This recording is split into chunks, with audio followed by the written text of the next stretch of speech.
मुझे दो बातें कही हैं और वो आपको बतलाना चाहता हूँ। एक तो ये मीडिया के बारे में, जैसा कि आपको जानते ही हैं कि मैं मूलतः पत्रकार हूँ, और तो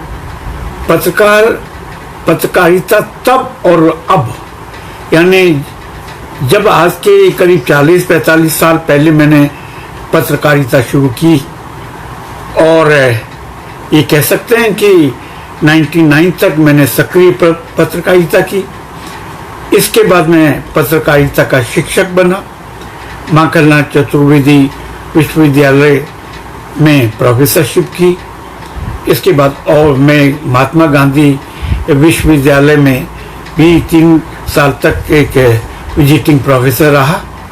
तो आप कह सकते हैं कि पत्रकार और पत्रकारिता के शिक्षक दो भूमिकाएं मैंने निभाई। और तब उस जमाने में जब मैंने सबसे पहले पत्रकारिता शुरू की थी 1967 में, तब की पत्रकारिता और आज 2020 यानी 21वीं सदी में कि दूसरे दशक तक पत्रकारिता कैसी रही, इसके बारे में हम पहले बात कर लेते हैं। आज की इस व्याख्यान को मैंने 2 खंडों में विभाजित किया है।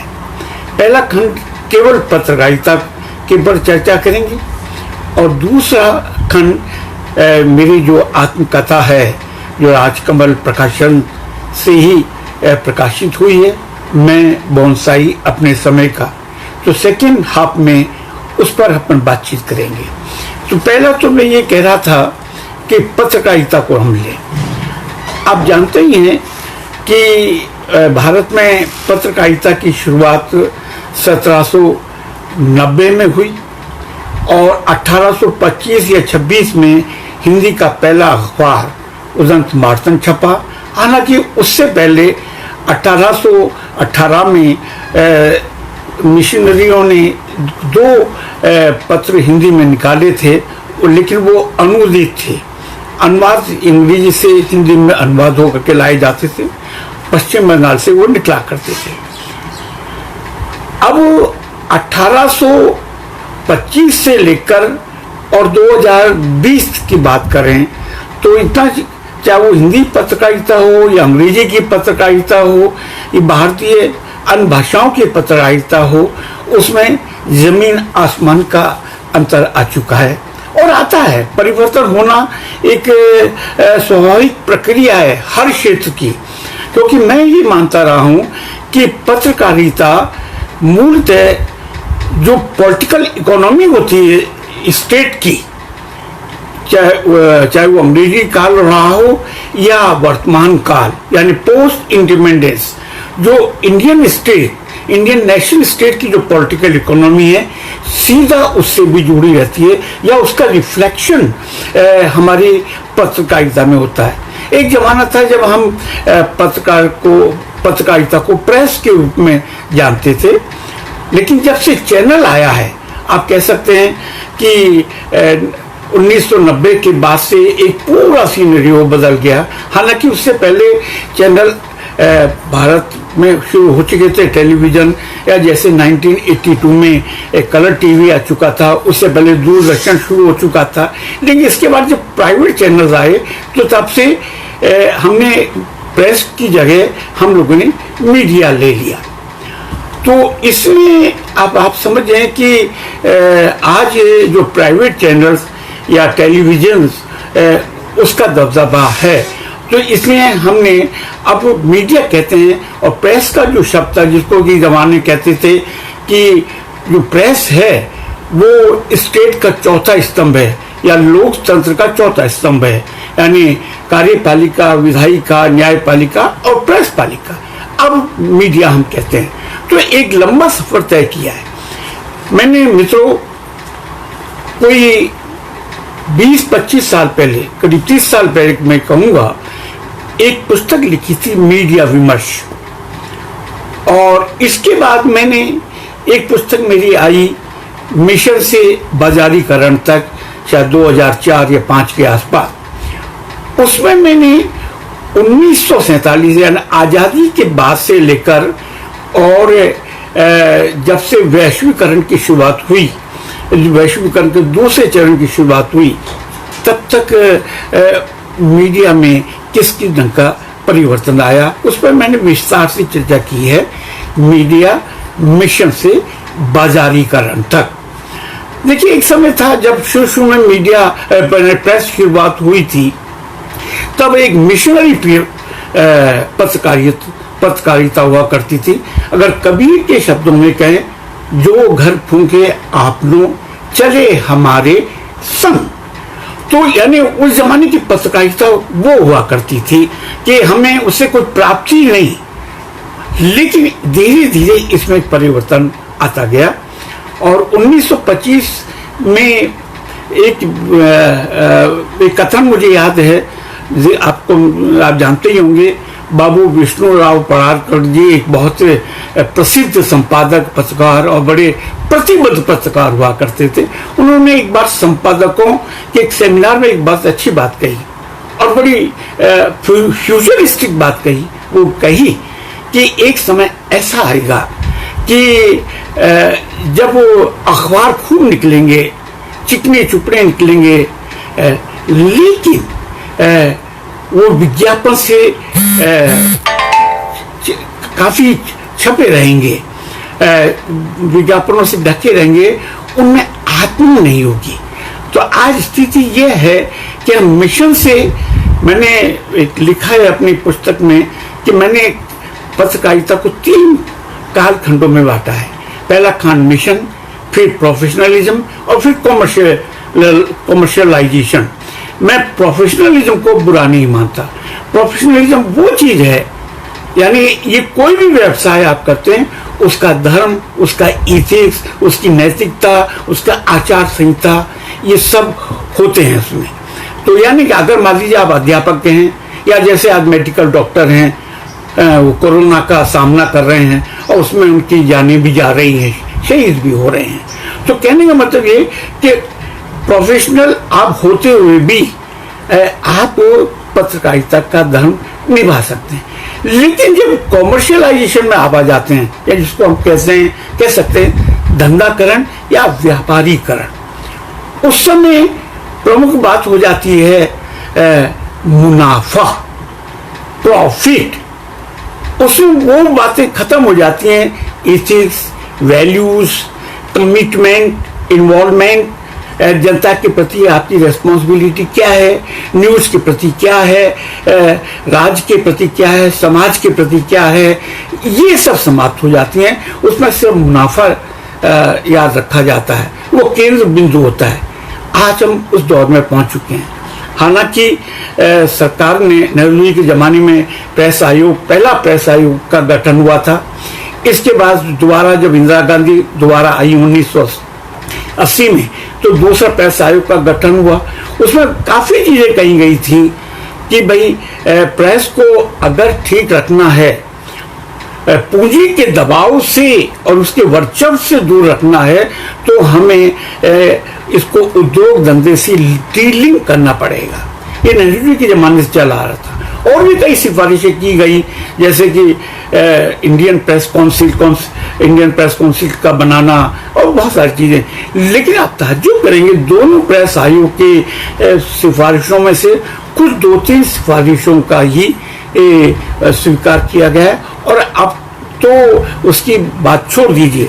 2011 में मैंने और कुछ और पत्रकारों ने एक बड़ा पेपर लिखा था, 2011 में छपा मेरा, कि तीसरे प्रेस आयोग की जरूरत है। यानी आप प्रेस की जगह आप मीडिया दे दीजिए, तीसरा मीडिया आयोग। क्योंकि अब चैनल्स भी आ गए हैं, वेबसाइट आ गए हैं, वेब जर्नलिज्म सामने आ गया है, सोशल मीडिया सामने आ गया है, ये सब काफ़ी चीज़ आ गई, यानी मीडिया का विस्तार हो गया है। तो ऐसी हालत में एक नए प्रेस आयोग की जरूरत है। तो मैं यही कहूँगा कि हम टेक्निकली, टेक्नोलॉजिकली और पूंजी वाइज हमारे मीडिया का जबरदस्त विस्तार हुआ है, इसमें कोई शक नहीं।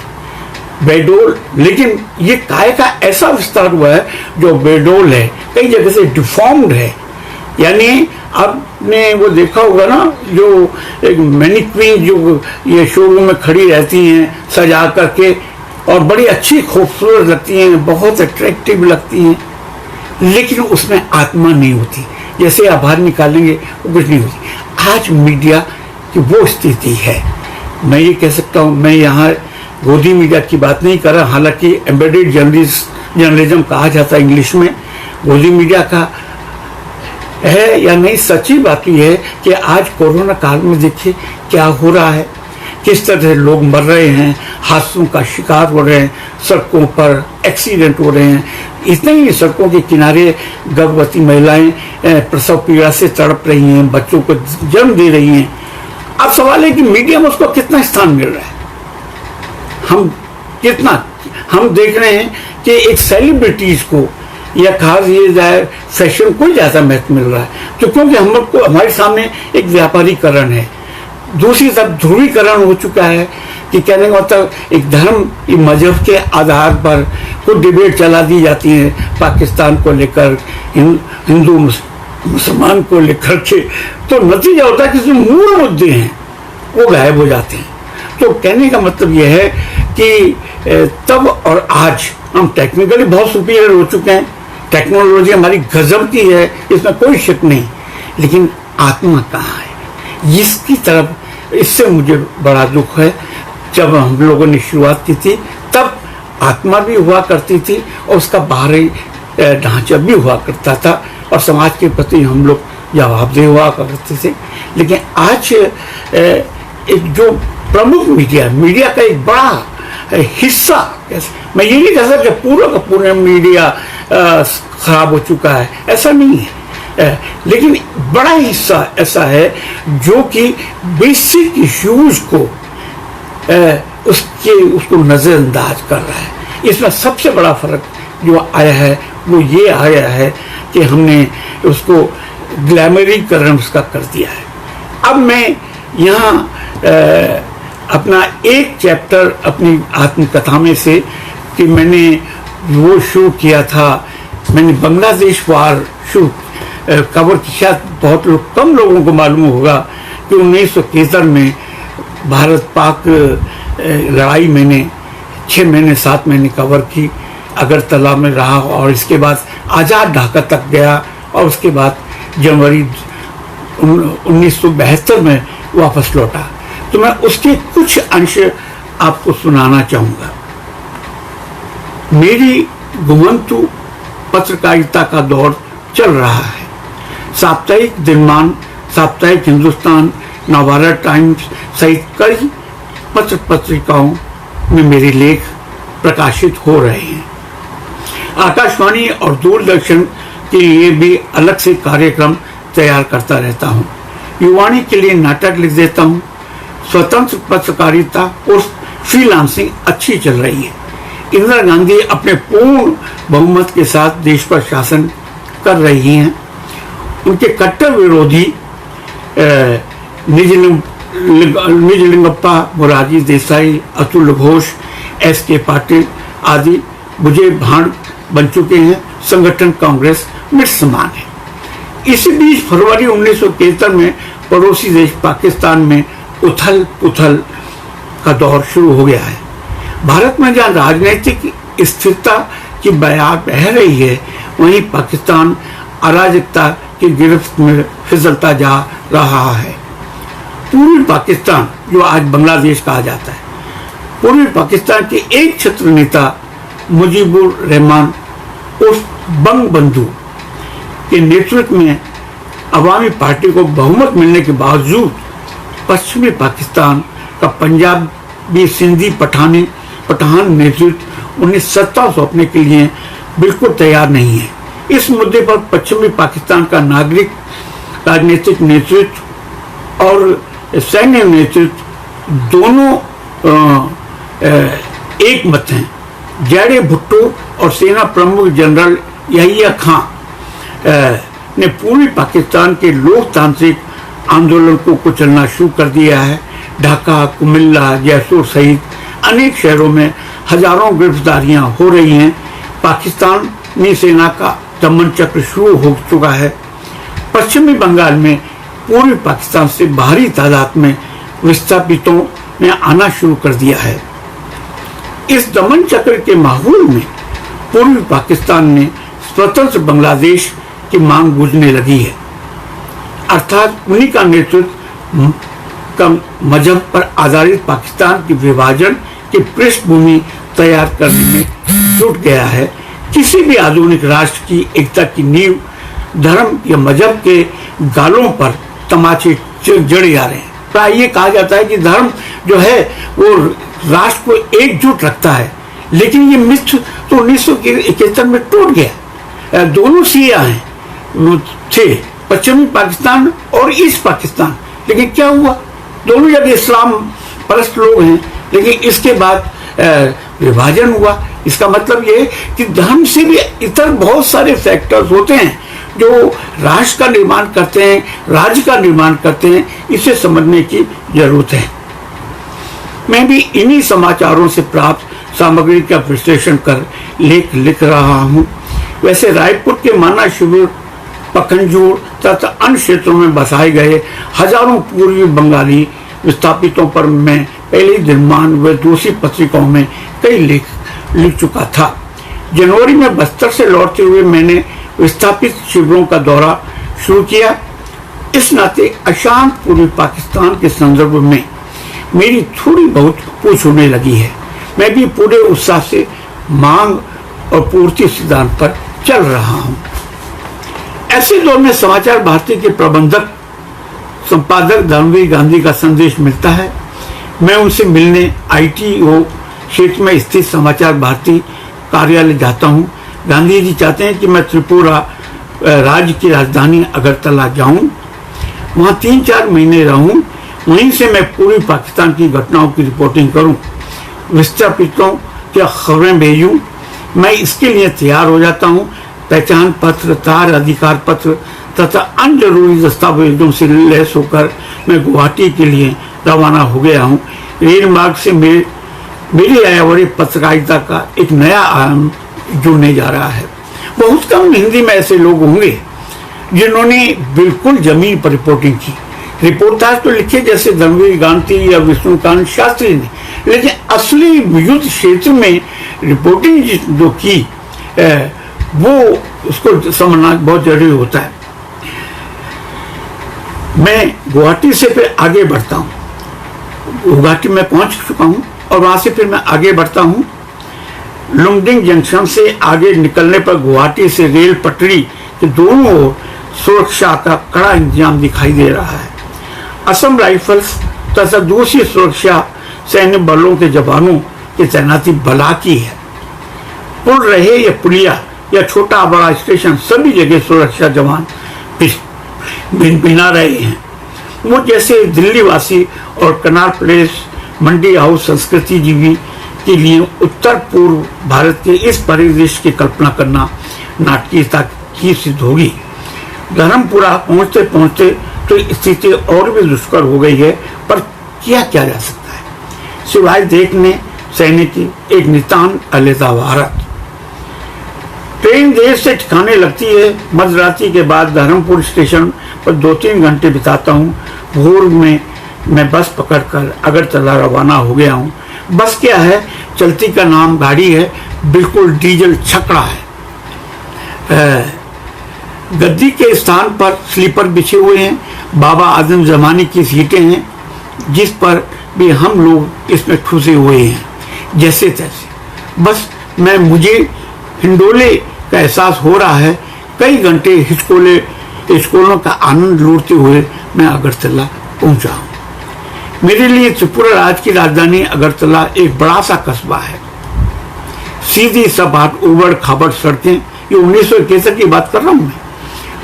उन्मुक्तता से विचरते पशु रिक्शा, साइकिलों की रेलम पेल, कभी कभार नमूदार होती कारें, स्कूटरों पर शोभायमान कस्बाई मध्यवर्ग।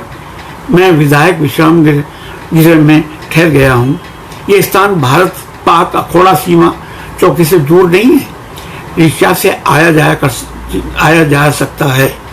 कलकत्ता के कुछ बंगाली पत्रकार भी यहाँ पहले से टिके हुए हैं। स्थानीय पत्रकार अनिल भट्टाचार्य हम पत्रकारों के बीच लोकप्रिय हैं और ये सरकारी गैर सरकारी जानकारियों के जखीरा हैं। वैसे इन्हें सत्तारूढ़ दल कांग्रेस का समर्थक माना जाता है। मेरे कमरे के सामने ही इनका घर है। इनके यहाँ ही प्रेस वार्ताओं की अड्डेबाजी होती रहती है। दिल्ली से टाइम्स ऑफ इंडिया की पृथ्वी चक्रवर्ती, यूनाई के चड्डा भी विशेष कवरेज के लिए यहाँ पहुंचे हुए हैं। कलकत्ता में हिंदुस्तान समाचार के पुराने साथी केशव चंद्र सूर्य भी यहाँ मिल गए हैं। अब ये कस्बाई शहर मुझे बेगाना नहीं लग रहा है। अगरतला में रहते हुए कई दिन बीत चुके हैं। खबरें टेलीग्राम से नियमित भेजी जा रही है। देखिए उस समय की जो टेक्नोलॉजी थी, उस समय टेलीग्राम से हम भेजते थे खबर। उस समय 3 तरह के ट्रंक कॉल हुआ करते थे। Ordinary trunk call, urgent trunk call और एक और एक्सप्रेस ट्रंक कॉल। लास्ट का होता था ये बिल्कुल स्टैंड जाने लगाओ और हॉटलाइन की तरह काम करता था। उसके बहुत दाम कई गुने चार्ज हुआ करते थे। आज तो यह है कि हम सबके हाथ में वॉकी टॉकी है, 1 मिनट के अंदर या 1 सेकंड के अंदर खबर कहीं से कहीं पहुंच जाती है। उस जमाने में हमें ये सुविधा नहीं थी। एक ट्रंक बुक करने में और उसको मैच्योर होने में 1-1, 2-2, 3-3 घंटे लगा करते थे। दिल्ली बात करने में 1-2 घंटे, 3 घंटे लग जाया करते थे। तो हमको उस दौर से हम लोगों ने रिपोर्टिंग की शुरुआत की। मैं देखता हूँ भारतीय अर्धसैन्य बलों BSF, CRP, Indo Tibet police के जवान बांग्लादेश मुक्ति वाहिनी के लोगों को सशस्त्र प्रशिक्षण ही नहीं देते हैं, बल्कि मुक्ति वाहिनी सैनिक भेष में पूर्वी पाकिस्तान की सीमा में घुसपैठ भी करते हैं। ये एक वास्तविकता है, इसे अब हमको स्वीकार कर लेना चाहिए। मुक्ति वाहिनी सैनिकों के साथ सैन्य कार्रवाई भी करते हैं। इस क्रम में भारतीय जवानों को शारीरिक आघात भी पहुंचता है। इस प्रकार की भूमिगत कामों में सक्रिय भारतीय जवान सूरज शक्ल से मुस्लिम लगते हैं। उनकी दाढ़ी बड़ी हुई रहती है। उन्हें कलमा पढ़ना आता है। जरूरत पड़ने पर वे नमाज अदा भी करते हैं। ये जवान काम चलाऊ बांग्ला व उर्दू भी जानते हैं। एक रात कमाल भी यहाँ पर रुके मेरे साथ। सैनिक पोशाक में थे। कमाल बंगबंधु मुजीबुर रहमान के बड़े पुत्र हैं और भारतीय संरक्षण में अपनी मुक्ति वाहिनी की एक टुकड़ी का नेतृत्व भी कर रहे हैं। मैंने भी इनसे चुपचाप मुलाकात की, खबर भी भेजी। हम लोग भारत पाक सीमा डेट लाइन से खबरें भेजते हैं, अगरतला स्थान का उल्लेख नहीं करते हैं। ये हमको हिदायत थी। ऐसा सुरक्षा व राजनयिक कारणों से किया जाता है। बंगबंधु के कई वरिष्ठ राजनीतिक सहयोगी, बुद्धिजीवी, समर्थक, कलाकार भी पहले से ही यहाँ आकर रुकते हैं। फिर बाद में इन लोगों को देश के विभिन्न कोनों में भिजवा दिया जाता है। तथ्य, महत्व और उपयोगिता के आधार पर इनके लिए आश्रय स्थल निर्धारित किए जाते हैं। फिल्मी अभिनेत्री काबोली चौधरी और उनके परिवार को भी पहले इसी रेस्ट हाउस में ठहराया गया था और बाद में उन्हें बम्बई भेजा गया। ये काफ़ी लंबा, मैं ये बता रहा हूँ कि कई बार 2 बार ऐसा भी हुआ जब मेरी जान जाती बची। सब आया अखबारों में और मैंने लिखा भी है कि मैं एक बार पाकिस्तान की उससे गोलियों से गिर चुका था, बड़ा मुश्किल से बचा।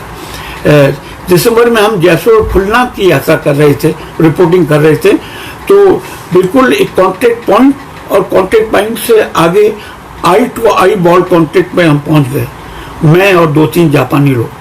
और इसी बीच क्रॉस फायरिंग हो गई। क्रॉस फायरिंग में हम फंस गए। तो ये तो अच्छा हुआ कि एक भारतीय टैंक तेजी से दौड़ा और उसने हम लोगों को हुक्म दिया, एक कर्नल ने, कि आप हमारे पीछे आइए नहीं तो मारे जाएंगे। तो हम उसके पीछे चले।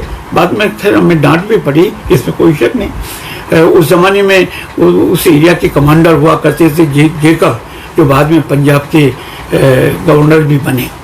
तो कहने का मतलब ये कि बहुत जान हथेली पे रख करके हम लोगों ने रिपोर्टिंग की और जनवरी 1972 में वापस आया। तो ये कह सकते हो कि वो एक मेरे लिए सबसे चैलेंजिंग अब मेरे जर्नलिज्म का वो पीरियड था। इसके बाद फिर से हमने रिपोर्टिंग की शुरुआत की जब मैं नई दुनिया में मैं आया, उसका ब्यूरो चीफ बना और मैं पार्लियामेंट को कवर किया 20 साल तक लगातार। उससे पहले विधानसभाओं को, जैसे मध्य प्रदेश, उत्तर प्रदेश की विधानसभा, और उस समय दिल्ली में आपको आश्चर्य होगा ये जानकर कि उस समय दिल्ली में मेट्रोपॉलिटन काउंसिल हुआ करती थी और जनसंघ का उस समय राज था। यानी उस समय जनसंघ के रूप, आज तो भाजपा जानते हैं कहा जाता है, उस समय जनसंघ हुआ करती थी। और उस समय मुख्यमंत्री को मुख्य कार्यकारी पार्षद यानी चीफ एग्जीक्यूटिव काउंसिलर कहा जाता था। उस समय विजय कुमार मल्होत्रा उसके चीफ एग्जीक्यूटिव काउंसिलर थे। उसको कवर किया, महानगर निगम को कवर किया। तो उस समय की जो रिपोर्टिंग थी वो और जर्नलिज्म था, वो बहुत ऐसा था कि बड़ा आत्मीय था, बड़ा, यानी आज उसका अंदाज नहीं लगा सकते। आज सब चीजें एक मैकेनिकल हो गई, लेकिन रफ्तार तेज हो गई, इसमें कोई शक नहीं। आप घटना स्थल से ही आप कर सकते हैं, टेलीफोन से, मोबाइल से अपनी खबरें भेज सकते हैं। और हम वो लोग उस समय साइकिल से, आपके स्कूटर से आना जाना पड़ता था, घर आकर के, वो ऑफिस आकर के हम टाइप से अपना शुरू करते थे। तो मैंने ये आपको एक संक्षेप में ये मैंने बताया है कि मैंने जर्नलिज्म कैसा शुरू किया और किन किन लोगों के साथ किया। बहुत उस समय की महत्वपूर्ण घटनाएं मेरे सामने, कांग्रेस का विभाजन हुआ 69 में। कांग्रेस के विभाजन के बाद 2 उनके अधिवेशन हुए बम्बई में, अहमदाबाद में। मैंने बॉम्बे वाला कवर किया। उसमें इंदिरा गांधी फिर से एक बहुत विक्टोरियस बनकर के सामने आई और 1973 में उन्होंने गरीबी हटाओ का नारा दिया। गरीबी नहीं हटी, ये तो आज तक ये तो वास्तविकता है, लेकिन गरीबी हटाओ का नारा देकर के उन्हें प्रचंड बहुमत मिला, जो आज इस समय नरेंद्र मोदी को भी के पास भी उतना नहीं है। उस समय उनको मिला 350 या 352 सीटें, और मोदी जी को के पास इस समय 302 या 303 सीटें हैं। और तो इस समय उनको प्रचंड बहुमत मिला। इसके बाद तो खैर हम सभी जानते हैं कि 75 में इमरजेंसी लगी, उसको कवर करना एक अलग किस्सा है। तो मैं ये बता रहा था कि तब का दौर और आज का दौर, इसमें कोई तुलना नहीं की जा सकती। अगर तुलना है और तुलना की जाए तो वो ये है कि हम प्रतिबद्धता को, एक पर्सपेक्टिव को और भारतीय राष्ट्र के उस व्यापक हितों को ध्यान में रख करके रखें। भारत क्यों जिंदा है? बेसिकली एक बहुलता की वजह से, ध्रुवीकरण की वजह से नहीं, बहुलता की वजह से जिंदा है, सेक्युलरिज्म की वजह से। और यही इसी दौर में, ऐसी दौर में हम लोग आगे बढ़े। मुझे आप बताइए कि 1947 से लेकर आज तक हम लोग कोई एक बहुलता की वजह से या सेक्युलरिज्म की वजह से पिछड़ तो नहीं गए। काफ़ी चीज़ें बनी और उसी के बाद फिर नई तामीर बनी। भूमंडलीकरण 1991 में आया, जो शुरुआत हुई। इसके बाद उसको अटल जी ने आगे बढ़ाया, फिर बाद में यूपीए ने आगे बढ़ाया। तो ये जो जर्नलिज्म के जो नए अलग अलग चरण आए हैं, आज का जो पत्रकार है वो कॉन्ट्रैक्ट पे आ चुका है। उस समय वेज बोर्ड से हम लोगों की रक्षा होती थी, वर्किंग आवर्स निश्चित थे, वेज बोर्ड के हिसाब से हम लोगों को तनख्वाह मिलती थी, बाकायदा छुट्टियां। ये आज वेज बोर्ड की जगह का स्थान कॉन्ट्रैक्ट ने ले लिया है, और 1 साल 2 साल 3 साल, और कॉन्ट्रैक्ट की तलवार हमेशा एक पत्रकार पर लटकी रहती है। तो उससे आप एक स्वच्छंद पत्रकारिता, उन्मुक्त पत्रकारिता की उम्मीद नहीं कर सकते। उन्हें तो एक चाकर के रूप में काम करना पड़ता है। लेकिन इसमें ऐसे भी हैं जो अपनी जान हथेली पे रख करके काम कर रहे हैं, अपनी जोखिम, हर ढंग का जोखिम मोल लेकर के काम कर रहे हैं। ऐसे पत्रकारों को मेरा सलाह। अब मित्रों, मैं अब इसके आगे मैं दूसरे पार्ट में मैं अपनी आत्मकथा की बात करूंगा। और मुझसे यही कहा गया है कि आपको मालूम है कि 2017 या 18 में मेरी आत्मकथा आई थी, मैं बोनसाई अपने समय का, करीब 450 पौने 500 पेज की ये आत्मकथा है। ये आपने देखा ही होगा। तो ये एक है। तो इसमें मैंने अगर आप लोगों ने, जिन लोगों ने पढ़ा होगा, देखना भाई कौन जो पढ़ा होगा, तो मुझे नहीं मालूम आप लोगों ने कितने लोगों ने इसे पढ़ा है। एक सेकंड के लिए मुझे आप सुन देंगे।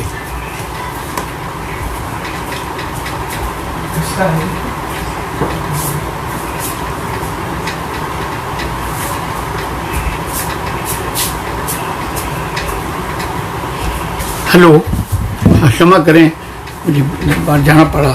तो कितने लोगों ने पढ़ा ये मैं नहीं जानता, लेकिन सेकंड पार्ट में मैं अपनी इस पुस्तक पर आत्मकथा पर केंद्रित रहेगी मेरी बात। सबसे पहले तो मैं इसकी भूमिका आपको सुना देता हूँ। भूमिका है आत्मभंजन से पहले दो शब्द, और दो शब्द हैं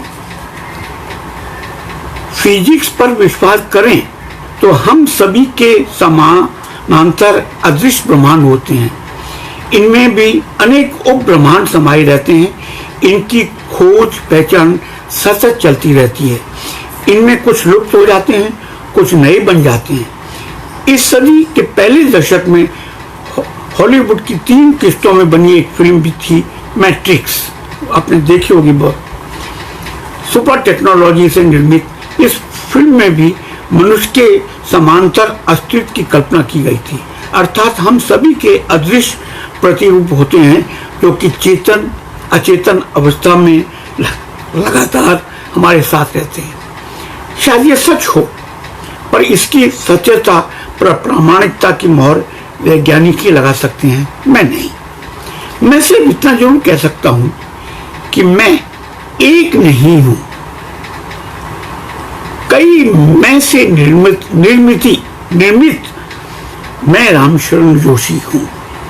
कई में से अनेक मैं मुझ में समाये रहे हैं। कौन से रंग मिजाज का मैं मुझ पर हावी हुआ या हो जाए, इसकी भविष्यवाणी करना ज्योतिषी बनना होगा। किशोर श्रमिक के रूप में मैंने जीवन यात्रा शुरू की। फिल्म में एक्स्ट्रा कलाकार बना, रामलीला में सीता बना, न्यूज़पेपर हॉकर रहा, चपरासीगिरी की, पूर्णकालिक वामपंथी कर्मी रहा और श्रमिक यूनियन से जुड़ा। शेष जीवन यात्रा में शामिल होते रहे नए मैं। संसदीय पत्रकारिता की, उपराष्ट्रपतियों प्रधानमंत्रियों की देश विदेश यात्राओं को कवर किया। युद्ध संवाददाता के रूप में बांग्लादेश की प्रसव पीड़ा को देखा। विंडू में नामीबिया के जन्म का साक्षी बना मैं। सामाजिक शोधकर्ता के रूप में आदिवासी अंचलों और बंधक श्रमिकों की दुनिया को समीप से देखा। देश के दूर दराज इलाकों में बंधक मुक्ति श्रमिक शिविर लगाए गए। बंधक श्रमिक मुक्ति संगठन का संस्थापक महामंत्री रहा। मैंने मेरे बाद कैलाश सिद्धार्थी जो नोबेल प्राइज वाले विनर हैं, वो मुझे उन्होंने सक्सीड किया। पहले मैं उसका फाउंडिंग जनरल सेक्रेटरी महामंत्री। राजनीतिक संबंधों की यहाँ साफ कर दूं मैं, राजनीतिक संबंधों ने मुझे राष्ट्रीय बाल भवन के अध्यक्ष और केंद्रीय हिंदी संस्थान के उपाध्यक्ष के पदों पर बैठाया। राजनीतिक संबंध याद रहे। और अंततः मैं का विस्तार मीडिया शिक्षक और प्रशासक तक हुआ। इस लंबे सफर में पथ विचलन हुए हैं। मैं विपथगामी भी बना हूं। पिछले 7 दशकों में मंचित ये तमाम भूमिकाएं मेरे मैं के उप मैं ही तो हैं। इन उप मैं के बीच समय समय पर टकराव भी होते रहते हैं। आंतरिक अंतर्द्वंद आज भी कश्मकश होती रहती है। क्रांतिकारी क्यों नहीं बना, क्यों असत मैं बनता चला गया। उपमैन के बीच मौजूद अंतर विरोधों का सही समाधान करने में मैं क्यों नाकाम रहा?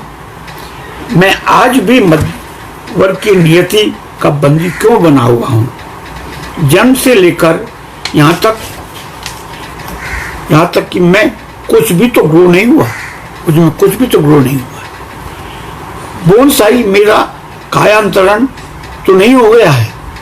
इतने प्रश्न, इतनी आत्मशंकाएं मेरे मैं को दबोचे रहते हैं। फिल्म मैट्रिक्स के अंतिम पार्ट में सभी को माया चित्रित किया गया है। ये शंकर, हमारे आदि शंकराचार्य ने भी कहा सब कुछ माया है, लेकिन मेरी इससे असहमति है। मैं कोई दार्शनिक नहीं हूं, लेकिन मैं इससे सहमति नहीं थी। मैं और मेरे उपमेय में माया नहीं, एक ठोस यथार्थ है, भौतिक यथार्थ। इर्द गिर्द का परिवेश भी कोई अबूझ या दृश्य प्रमाण नहीं है, इनविजिबल नहीं है, विजिबल है। सब कुछ हाजिर नाजिर है। भौतिक शक्तियों का प्रभाव मैं के ब्रह्मांड और उपमय के ब्रह्मांडों पर कम अधिक पड़ता रहता है। उनके आकार, प्रकार, दिशाएं निर्धारित होते रहते हैं। इसलिए मुझे स्वयं को एक भ्रम या एक माया के रूप में देखने से सख्त इनकार है। समस्त सृष्टि ठोस यथार्थ है, इसीलिए वे अनुपम विभूतियां हैं जिन्होंने आत्म स्वीकृतियां की।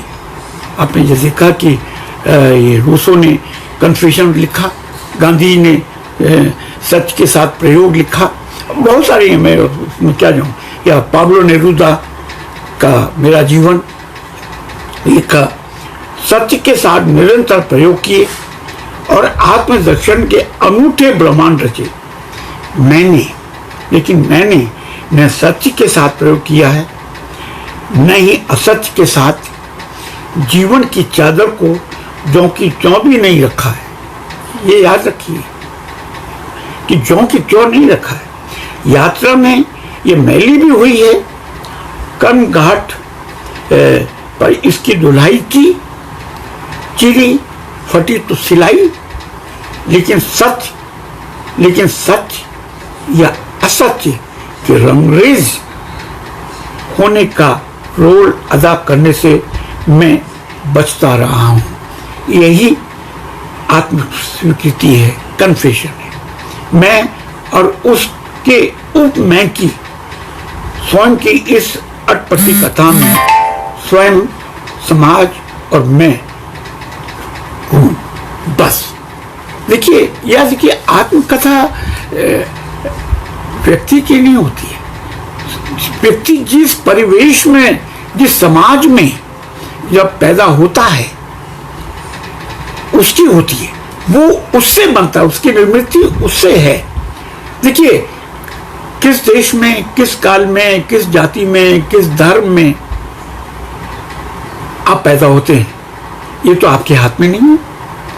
आज मैं हिंदू हूं, हो सकता है मैं मुस्लिम पैदा होता, हो सकता है मैं ईसाई पैदा होता, हो सकता है मैं यहूदी पैदा होता, कुछ भी होता। मेरा जन्म अमेरिका में भी हो सकता था, चीन में भी हो सकता था, या बस्तर में भी हो सकता था। ये मेरे हाथ में नहीं है। लेकिन व्यक्ति के हाथ में या मनुष्य के हाथ में क्या है? वो ये कि जिन परिस्थितियों में आप पैदा हुए, उन परिस्थितियों को यथावत रखना या उसमें मूलभूत परिवर्तन करना, ये व्यक्ति के हाथ में है। ये मेरे हाथ में था। निश्चित ही मैंने स्थितियों को बदलने की कोशिश की, ठीक है, मैं पूरी तरह बदल नहीं पाया। एक विराट स्वप्न में लेके चला था कि हम एक समतावादी देश बनाएंगे, भारत बनाएंगे। हालांकि वो साझा स्वप्न था, मेरा अकेले का नहीं। मैं तो उसमें कहीं एक रेत के कण की तरह भी या एक महासागर की बूंद भी नहीं हूं, लेकिन था एक विराट स्वप्न। वो विराट स्वप्न पूरा नहीं कर सका, इससे तकलीफ तो हुई है।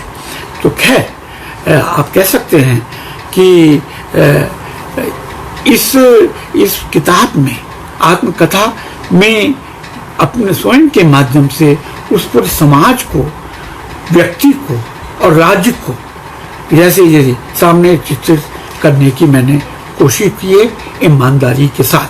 इसमें कुछ छिपाया नहीं। जहाँ जहाँ मेरे पथ विचलन हुए, कई उन्हें मेरी बहुत विवादास्पद और बहुचर्चित लेख पढ़े होंगे हंस में 2004 में जो छपे थे, वो इसमें हैं, इस आत्मकथा में थोड़े संपादित।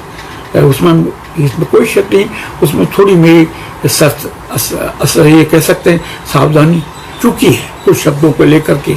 इन्हें अब मैं सोचता हूँ कि वो उनका प्रयोग मुझे नहीं करना चाहिए था, इसको मैं स्वीकार करता हूँ। लेकिन लिखा एक ईमानदारी के साथ। देखिए, आत्मकथा जब आप लिखते हैं तो आप छुपाएं नहीं। माने अगर मान लीजिए ये हो सकता है कि कई बार किसी बड़े लेखक ने कहा, मैं नाम में भूल रहा हूँ, कि अगर आपको दोबारा से जीवन जीना पड़े एक ही चीज को, तो निश्चित रूप से वो कार्बन कॉपी नहीं होगी।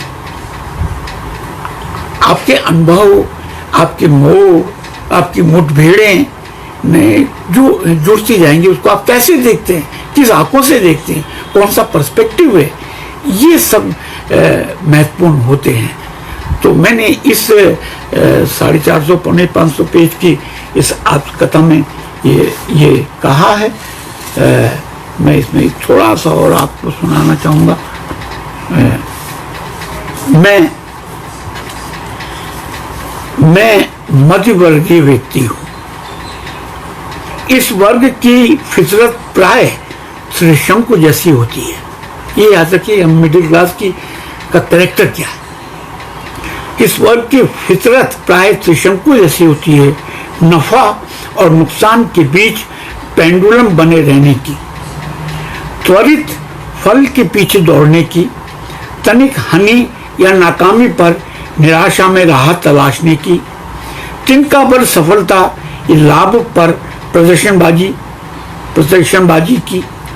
गांव का मध्यवर्गीय होने के बावजूद मैं किसान की प्रकृति को स्वयं में उतार नहीं सका हूँ। किसान मूल के धैर्य, साहस, उत्साह, स्थिरता व निरंतरता का प्रतीक होता है।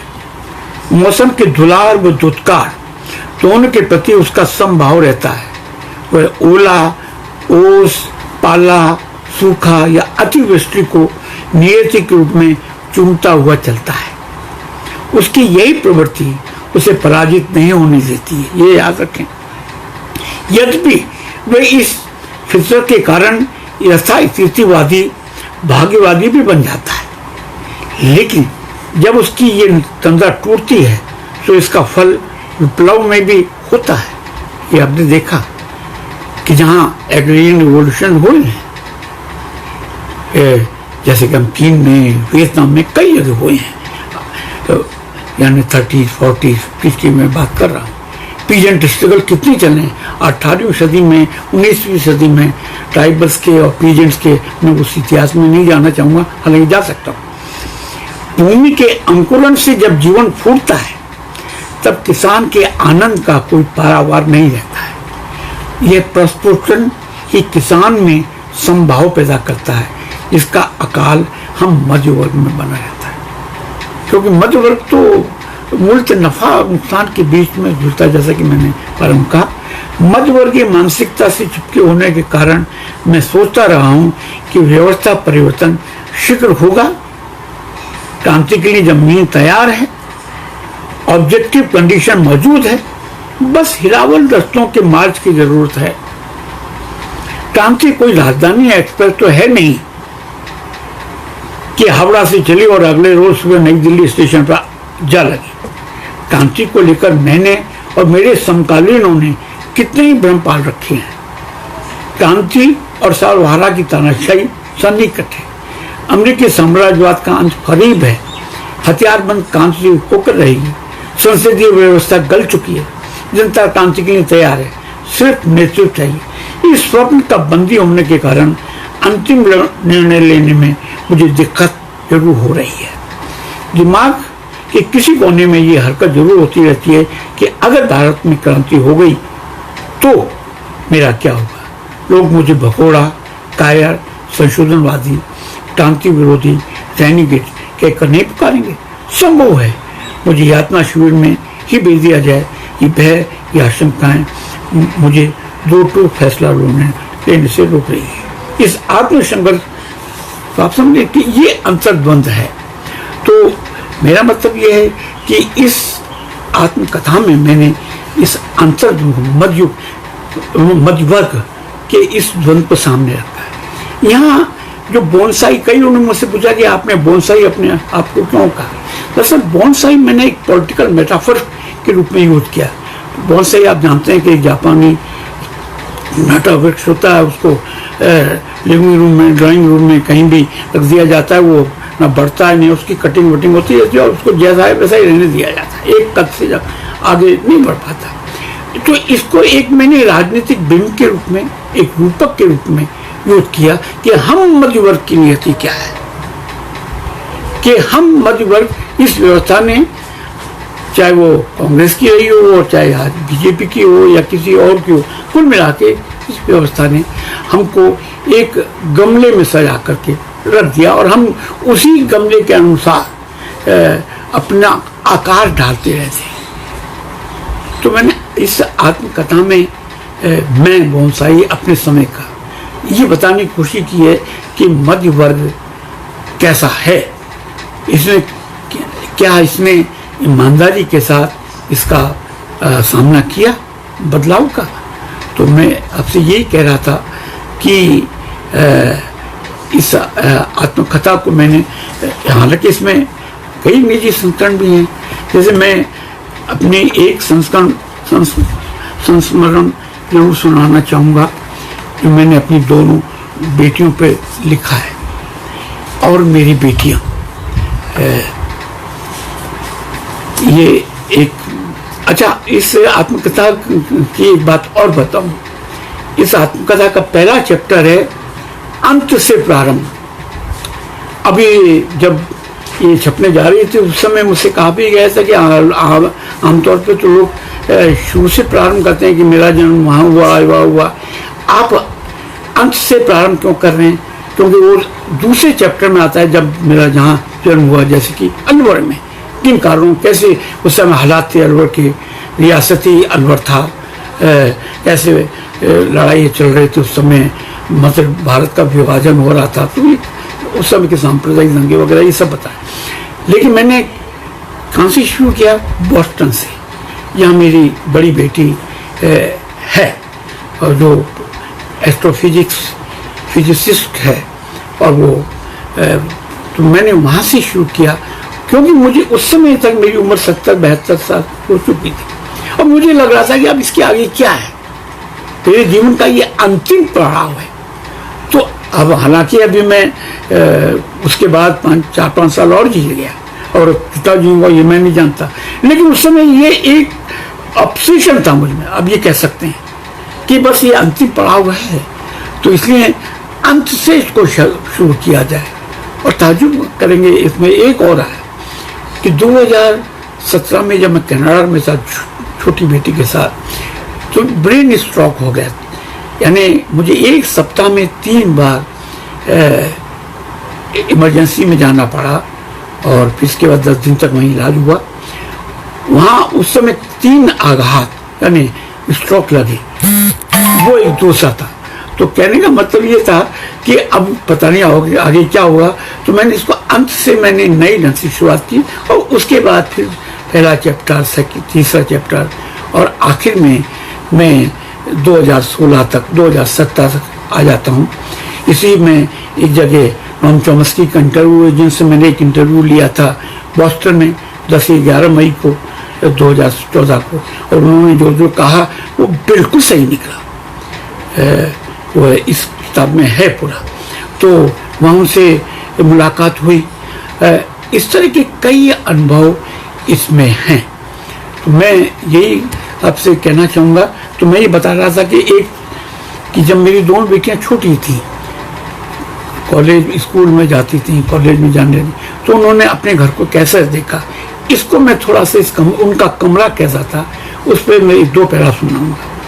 जब आप मेरी बेटी के कमरे में गेट क्रैश करने की कोशिश करेंगे, तब उसके दरवाजे पर ललकारते हुए नारे आपका स्वागत करेंगे।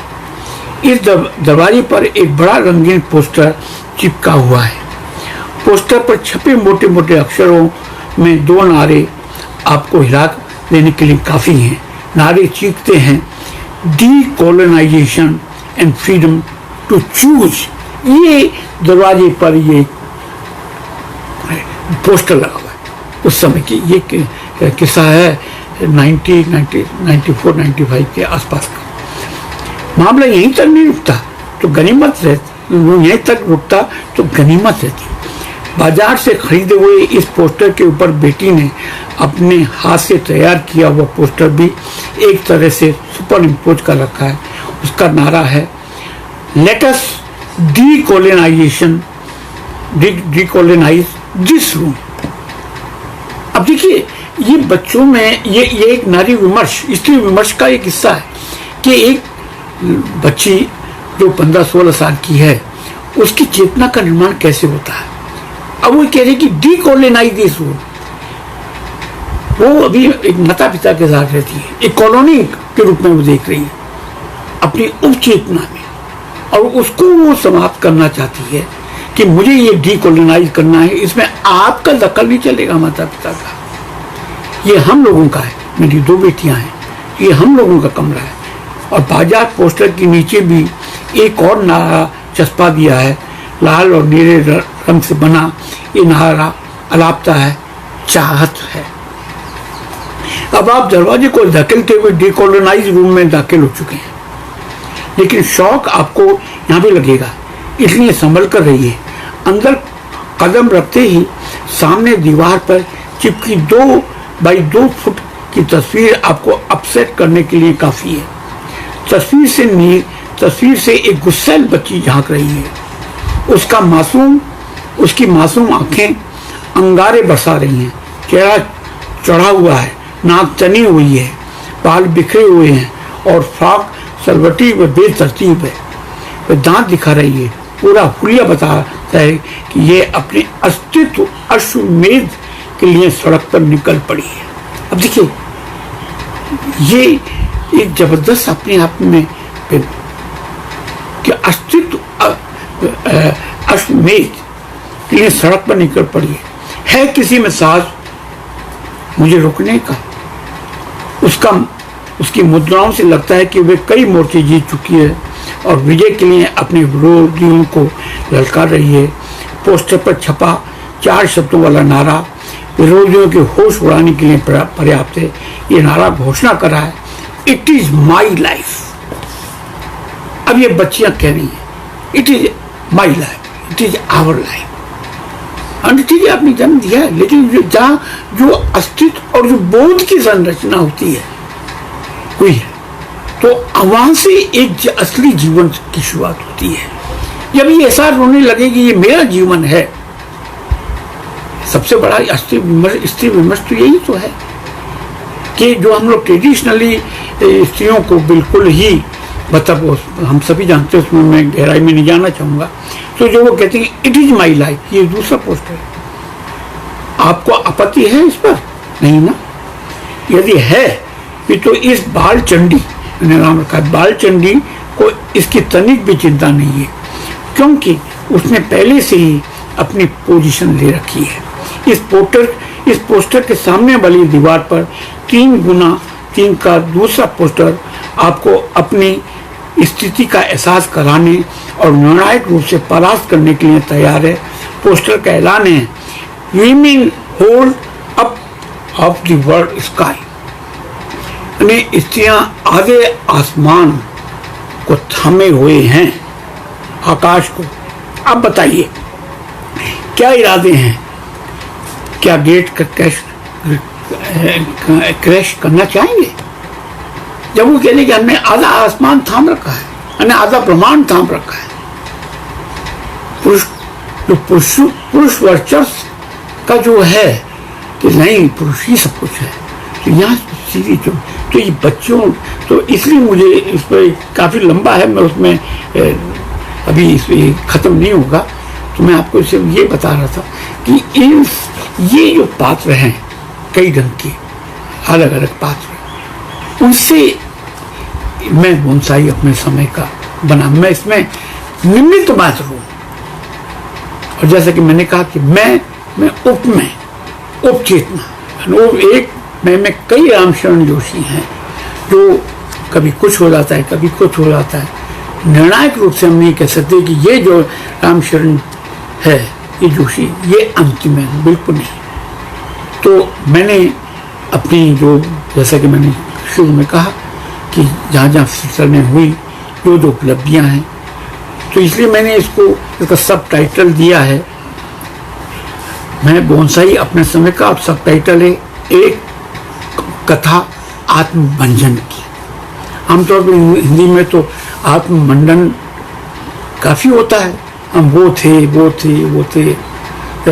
लेकिन मैंने तो आत्मभंजन ही किया है। आत्मभंजन का मतलब ये कि जो यथास्थिति जिंदगी से हम गुजरा, मैंने कई तरीके के रोल अदा किए, कभी सीता बना, कभी ब्लॉगर बना, तो ये सबसे ही तो भारत बनता है, ये सबसे ही तो भौतिक जीवन बनता है, भौतिक परिस्थितियाँ बनती हैं। तो अब इसको, जैसा शेक्सपियर ने जैसे कहा ना, life is a tale told by an idiot full of sound and fury but signifying nothing. मैं ऐसा नहीं मानता, सिग्निफाई करती है, महत्वपूर्ण। ये ठीक है कि इसमें कई तरह के तूफान आते हैं, बारिश होती है, मैं शेक्सपियर को चैलेंज नहीं कर रहा, लेकिन जीवन इतना निस्सार भी नहीं है, बेसबब भी नहीं है। जैसा कि कहते हैं बेसबब हुआ गालिब, ऐसा भी नहीं है। जीवन है, कैसा है और कैसा होना चाहिए, इसके लिए हम लोग जिम्मेदार हैं। राज्य की पॉलिटिकल इकोनॉमी कैसी होनी चाहिए, राज्य का चरित्र कैसा होना चाहिए, ये हम लोग यानी जनता तय करती है। ये मैंने अपनी बात आपके सामने थोड़ी रखने की कोशिश की है। अगर आप कुछ कहना चाहें, पता है, सवाल करना चाहें। हेलो, मैं जैसे पानी पी लेता हूँ।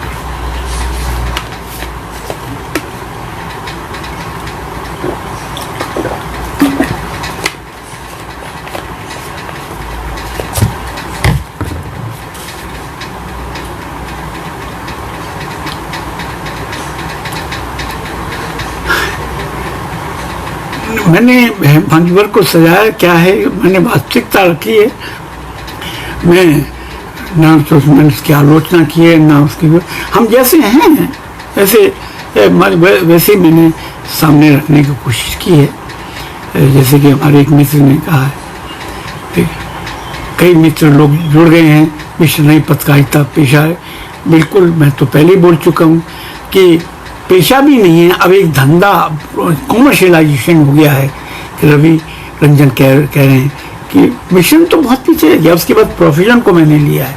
प्रोफेशनल होना भी अच्छी बात है, कोई बुरी बात नहीं, लेकिन कॉमर्शियल होना बहुत बुरी बात है, क्योंकि उसमें प्रॉफिट मेन होता है, उसमें और वैल्यूज खत्म हो जाती हैं। जैसे कि डॉक्टर सिर्फ पैसे कमाने पर ही ध्यान दे तो कैसा रहेगा? डॉक्टर को जीवन बचाना है, वो उसका प्रोफेशनल एथिक्स है। यही हम जर्नलिस्टों उम्मीद करते हैं, ऐसा मेरा मानना है। हो सकता है कि आज के लोग मुझे आउटडेटेड समझें, खैर कोई बात नहीं, लेकिन हम सबकी मांग होनी चाहिए कि अब एक तीसरा प्रेस आयोग या मीडिया आयोग, बड़ा व्यापक आयोग बने, मांग उठे, जिससे कि कम से कम, अब जैसे कि जमाने में तय हुआ था कि 30-40% खाली विज्ञापन होंगे और 60% 70% समाचार विचार वगैरह होंगे, अब ठीक इसका रिवर्स हो गया। तो इसको कैसे रोका जाए? आपने सुना ही, पेड न्यूज़ का किस्सा आप सुन चुके हैं, कई घटनाएं, कई घोटाले हो चुके हैं। मैं उसमें क्या करूँगा, जा करके प्रेस काउंसिल ऑफ इंडिया के सामने सब पढ़ हुए हैं। तो ये क्यों होते हैं? क्योंकि हम उस तरफ ध्यान नहीं देना चाहते। अगर एक चौथा तीसरा प्रेस आयोग बन जाए, मैंने अभी उद्भावना जो निकलती है, तद्भव निकलती है, उसमें एक लेख लिखा है, अभी 2 महीने पहले शुरू आया था कि चौथा प्रेस आयोग, तीसरे प्रेस आयोग की मैंने मांग की है, फिर से मीडिया आयोग की। उसमें मैंने ये सारी कारण लिखे, तो उसमें आप देख सकते हैं। सार्थक बातचीत हुई, कितनी हुई ये तो मैं नहीं जान सकता, लेकिन आपके सामने मैं हूँ, जैसा भी हूँ कोशिश यही है कि जो इसमें अगर मौका लगे तो आप इसको जरूर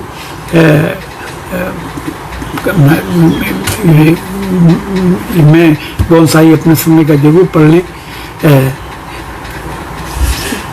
यानी इससे ये पता रहेगा कि 70-80 साल के अंदर क्या हुआ और क्या होना चाहिए। तसली खाली पत्रकारिता ही नहीं है। मैं ये मानता रहा हूँ हमेशा कि पत्रकारिता पॉलिटिकल इकोनॉमी जो उस समय की होती है उसको प्रेजेंट करती है, रिप्रेजेंट करती है। अब पॉलिटिकल इकोनॉमी आज कैसी है? सिर्फ मुनाफे पर आधारित है, जो राजनीतिक आर्थिकी है, किस तरह की क्या हो रहा है। तो यही है कि हमारी पत्रकारिता से अलग नहीं होगी। जैसे कि मार्शल मैकलुहान ने, आपने सुना ही होगा, बहुत बड़े मीडिया के दार्शनिक रहे हैं, उनके अंडरस्टैंडिंग मीडिया एक मशहूर किताब है, उसमें उन्होंने एक बहुत अच्छी बात कही है कि कॉर्पोरेट कैपिटल जब मीडिया में आ जाता है तो वो जो ज्ञानेंद्रियाँ हैं पत्रकार की, मीडिया कर्मी की, वो सबको हड़प लेता है, सबको अनुकूलित कर देता है। और इतना ही नहीं, दर्शक, पाठक, सबको वो अनुकूलित करने की कोशिश करता है कॉर्पोरेट कैपिटल। आज कॉर्पोरेट कैपिटल, मुझे तो डर सबसे बड़ा ये लग रहा है कि कहीं ऐसा समय ना आ जाए कि कॉर्पोरेट कैपिटल हमारी ट्रेडिशनल स्टेट को रिप्लेस करने लगे। आज उसके ये महत्वाकांक्षा तो है कि हम सीधे ही क्यों ना बन जाएं प्रधानमंत्री या राष्ट्रपति या वो जो भी कुछ है। तो हालांकि इस पर बीबीसी में एक जमाने में बड़ी डिबेट चली थी 10-15 साल पहले। तो सबसे बड़ा खतरा यही है लोकतंत्र के लिए, हमारे ट्रेडिशनल स्टेट के लिए, जो इसके 3 अंग हैं उसके लिए, क्योंकि जितनी भी इंस्टीट्यूशन हैं कहीं न कहीं कंप्रोमाइज हो चुके हैं। तो हमको एक नई ढंग से सोचना पड़ेगा। मैं ये भी नहीं कहता कि मार्क्सवाद रामबाण है, मैं ये भी नहीं कहता गांधीवाद या अम्बेडकर रामबाण है, ऐसा मैं मान के नहीं चलता। अब नई स्थितियाँ पैदा हो गई हैं। मार्क्स जब पैदा हुए थे तो उस समय मोबाइल नहीं था, उस समय की मटेरियल कंडीशन दूसरी थी। आज की 21वीं सदी की मटेरियल कंडीशन दूसरी है। आज रोबोट है और रोबोट से हम सब कुछ काम कर रहे हैं। तो इन सबसे चेतना का निर्माण तो होता है। ऐसी नई ढंग के कॉन्ट्रडिक्शन पैदा होते हैं, नई ढंग का अंतर्विरोध है। तो उन सब को ध्यान में रख करके हमें ये देखना चाहिए कि नई ढंग से सोचना चाहिए। किसी चीज को अंतिम नहीं, किसी भी विचारधारा को अंतिम में मान के नहीं चलता।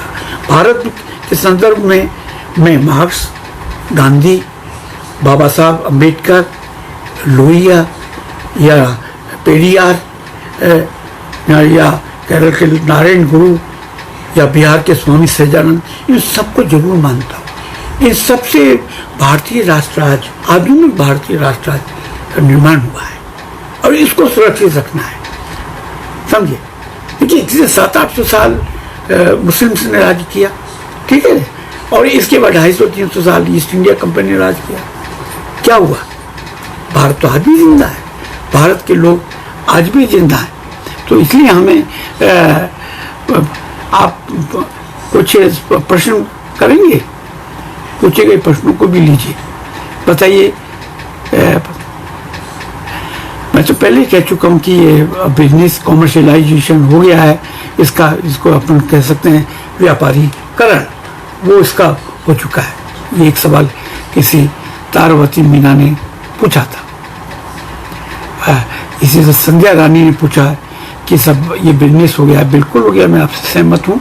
कुछ लोग बचे हैं, कुछ अपवाद के लिए मैं नाम ले सकता हूँ, जिन 3-4 लोगों ने, 4-5 लोगों जो लगातार स्ट्रगल कर रहे हैं, जिसमें रविश भी है, अब कई और नाम भी हैं जो, और जिला के स्तर पर, छोटे स्तर पर कई ऐसे पत्रकार हैं जो कमिटेड हैं आज भी।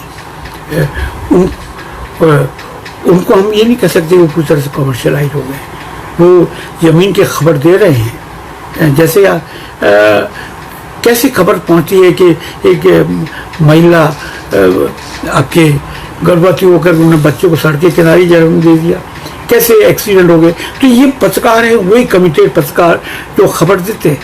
तो मेरा मतलब ये मीडिया में विचारधारा का वर्गीकरण नहीं, द्वेष का युग प्रारंभ हो चुका है। लेकिन मैं वर्गीकरण की अभी मैं बात नहीं कर, सवाल तो ये है कि आप ऑब्जेक्टिव कितने हैं इसकी। मैं यहाँ राइट, लेफ्ट और सेंट्रिस्ट की बात नहीं कर रहा, मैं बात कर रहा हूँ कि आप जनता के प्रति, राज्य के प्रति, समाज के प्रति, देश के प्रति कितने ईमानदार हैं और चीज़ों को यथावत एक रख रहे हैं या नहीं, रचनात्मक ढंग से, सकारात्मक ढंग से आप रख रहे हैं या नहीं, ये आज का। क्योंकि आप देख रहे हैं कि मीडिया की क्रेडिबिलिटी आज दांव पे लग चुकी है। कुछ भी कहो, चैनल पर कुछ डिबेट करा देना, पाकिस्तान, हिंदुस्तान, हिंदू, मुसलमान, इससे मीडिया ठीक है, हो सकता है आप लोगों का टीआरपी बढ़ जाए, लेकिन समाज में इसके साथ ध्रुवीकरण भी हो रहा है, समाज का नुकसान भी हो रहा है। तो क्योंकि समाज किसी एक, महाभारत किसी एक धर्म का नहीं है, ये बहुधर्मी है। लेकिन जो एक धर्म, जैसा कि मैंने बताया, पाकिस्तान थियोक्रेटिक इसलिए बना 47 धर्म के आधार पर विभाजन हुआ। क्या हुआ? पाकिस्तान के 1971 में टुकड़े हो गए 2, और आज भी हालत खराब है। तो एक धर्म किसी भी राष्ट्र को एक नहीं हो सकता। ईरान में क्या हो रहा है, इराक में क्या हो रहा है, सीरिया में क्या हो रहा है, जितनी भी इस्लामिक कंट्रीज हैं, वहाँ एक धर्म के आधार पर कोई काम नहीं हो सकता। किन राष्ट्रों ने तरक्की की, या बहुलतावाद है, जिसमें हम लोग यूरोप को ले लें, हालांकि वो क्रिश्चियनिटी प्रधान है, लेकिन सभी देशों के हैं। भारत से कई लोग वहाँ मंत्री भी हैं, यूएसए में देख लीजिए, कनाडा में देख लीजिए, डिफेंस मिनिस्टर हैं, फॉरेन मिनिस्टर कई हैं। अब कल को मान लीजिए वहाँ के लोग कहने लगेंगे आप जाए, तब तो हम, भारत जो है वो बहुधर्मी, बहुभाषी, बहुनस्ली, बहुरंगी है। तो ये हमें तो मस्ती हो या आत्मा पुनर्जीवित करने में आम नागरिक की क्या भूमिका हो सकती है, ये तारावती मीना ने बड़ा अच्छा सवाल किया। आम आदमी की बहुत बड़ी भूमिका हो सकती है, वो है सोशल ऑडिटिंग, दबाव बनाना। जनता अगर तक मान लीजिए किसी चैनल ने या किसी अखबार ने एक फॉल्स न्यूज दी है, जैसे कि आजकल फेक न्यूज का बहुत जमाना है, आमतौर पर हम कहते हैं कि पोस्ट ट्रुथ मीडिया, यानी सत्य को असत्य और असत्य को सत्य में रूपांतरण, इसे बोलते हैं पोस्ट ट्रुथ मीडिया। तो उसका जमाना है, तो फेक न्यूज खूब हो रही है, आजकल बहुत चर्चा है। तो ऐसे में अगर जनता को मालूम हो जाए कि ये न्यूज फेक है, गलत है, ये चैनल गलत बोल रहा है, तो आप उसका बाइकआउट करिए, उस अखबार का बाइकआउट करिए। इसको बोलते हैं सोशल ऑडिटिंग, सामाजिक संपादन। जैसे आज हम लोग मेंटेन कर रहे हैं ना सोशल डिस्टेंसिंग, मैं इसको सोशल ऑडिटिंग आज अगर हम करना शुरू कर दें, तो आप देखेंगे कि 2 दिन के अंदर मीडिया की तबीयत ठीक हो जाएगी, दुरुस्त हो जाएगी। करके तो देखें, लेकिन इसमें एक शर्त है, आपको धार्मिक पूर्वाग्रहों से ऊपर उठना पड़ेगा, भारत के राष्ट्रीय हित को ध्यान में रखना पड़ेगा, क्योंकि किसी एक जाति, एक धर्म से संबंधित नहीं है, भारत के संपूर्ण अस्तित्व से उसका सरोकार है। ये पत्रकार अपना काम नहीं कर रहे हैं, आपको अपवाद, हाँ ये बात सही है, लेकिन मैंने बताया कि अपवाद तो हैं, काफ़ी लोग हैं और काम कर रहे हैं। देखिए मैंने जैसे कि बताया कि किसी ने पूछा है कि कॉन्ट्रैक्ट लेबर कॉन्ट्रैक्ट पर जर्नलिस्ट हो गए हैं, तो वो क्या कर सकते हैं बताइए।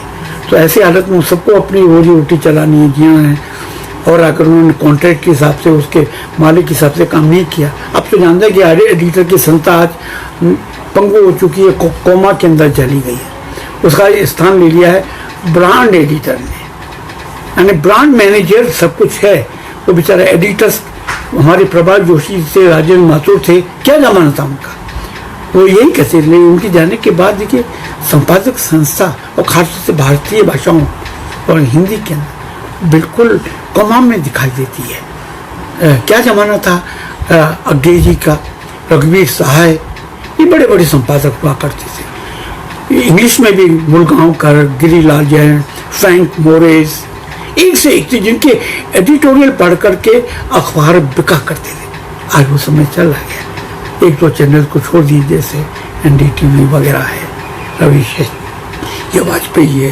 वगैरह। तो मैं यही कहूँगा, अपवाद तो हैं, लेकिन हमको अपवाद को मुख्य धारा का रूप देना है, इसके लिए जनता अहम भूमिका निभा सकती है। मैं अंत में यही कहना चाहूँगा, इसी से फिनिश करना चाहूँगा। नमस्कार सभी कोरोना वास के बंदियों, नमस्कार, नमस्ते।